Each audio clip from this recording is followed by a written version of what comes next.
Autonomisation des femmes et dividendes démographiques au Sahel, SWID, une initiative des 6 pays africains à fort taux démographique, le Mali, le Burkina Faso, le Niger, le Tchad, la Mauritanie et la Côte d'Ivoire.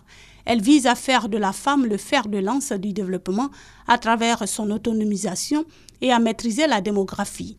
L'atteinte de ces objectifs passe par le changement de mentalité et la prise de conscience.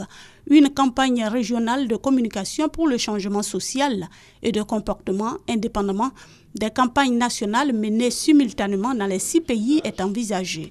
Autorités politiques, membres de la société civile, les chefs religieux et communautaires des différents pays ainsi que les partenaires au développement sont à Abidjan pour faire le point des acquis et des leçons apprises des campagnes nationales en vue du lancement de la campagne régionale. Je suis persuadée que tous les pays ont vu leur population marquer un vif intérêt lors des campagnes nationales de communication.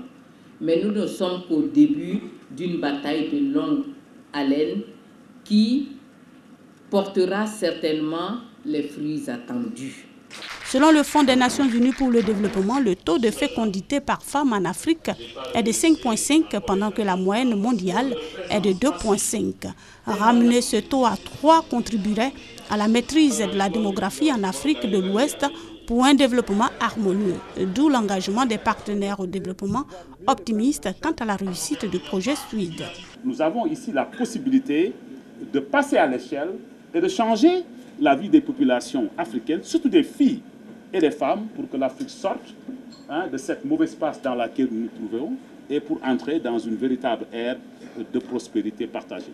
Le projet SWID qui prend fin en 2019 est un projet multisectoriel qui prend en compte, entre autres, la santé maternelle et reproductive, la scolarisation de la jeune fille, l'épanouissement des femmes et des familles.